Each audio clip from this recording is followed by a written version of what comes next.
So I'll probably start us up for the football match. Yeah. Okay, it's World Cup qualifier time, and Cameroon go to the Cape Verde for the second time, I think, in that group. The first time they lost Yeah. to the first time Cape Verde lost to Cameroon 4-1, and this one is going to be a keenly contested one.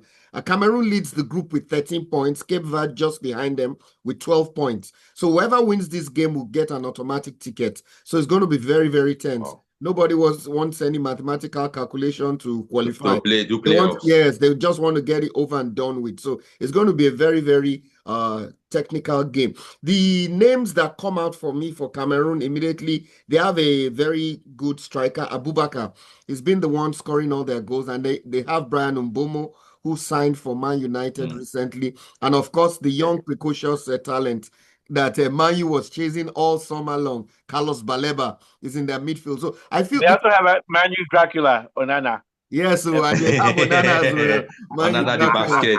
So that's a weakness. I like the way Cape Verde plays.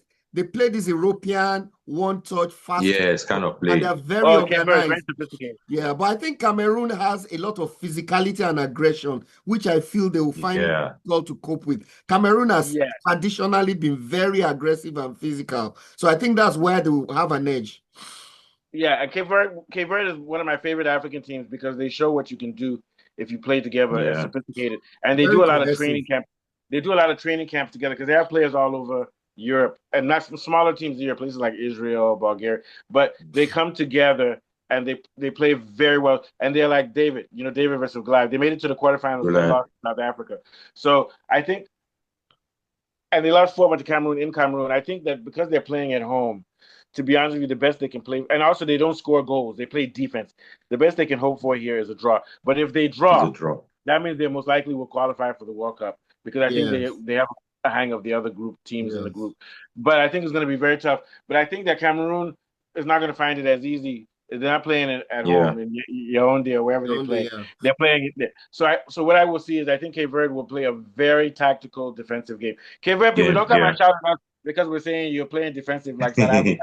This is Cape Verde come and say we are ready. We're going to play high line. We can go to yeah. So, but I'm wishing Cape Verde the best. But my guess is that Cameroon 1-0 or 0-0. What do you think, Mr. Wari? Well, it's not going to be an easy game because those Cape Verde during the Nations Cup, we saw what they did.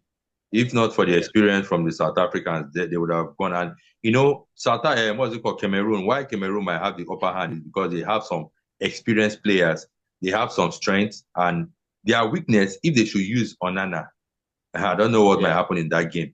But I see Cameroon. They don't have any strikers on Cape Verde. That's the best they have, really. That's the best they have. I see. Have to use him. Wait, Onana is Cape Verde's best striker. If you get my joke, Onana is Cape Verde's best striker. Onana the basket.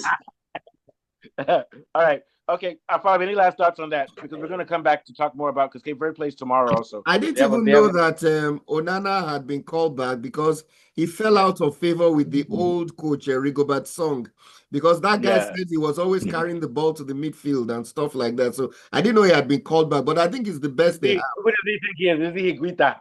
Come on. So I think it will be a draw, really, because Cape Verde are at home. And Cameroon too will be trying to win. I think it will be a 1-1 draw, That's going to be a big match. Basically, send the two of them. And again, since Cameroon are at advantage, they might want to play safe. Some of those players that plays in big clubs in Europe, they might want to play safe to avoid injuries. And again, Cape Verde does not play that kind of rugged African style of football. No. They play very cohesively. Yes, cool game. But Cameroon will be desperate because they're second in the group.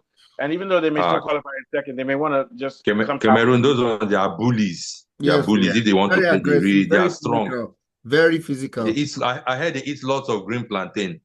Yeah, they have energy giving food. Strong bones. All right, okay.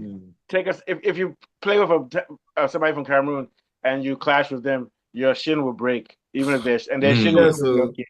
In fact, there was a particular World Cup that the jersey design was body hug. They wanted everybody sleeveless. They came with sleeveless body hug. Muscle. Oh, God.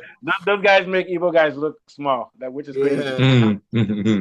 But they're right there on the border with the Igbo land too, right on the east. Oh, sure. Yeah, Sure, absolutely. and Cross River. They have a border with Cross River, very close to Bakassi. Yeah, Bakassi.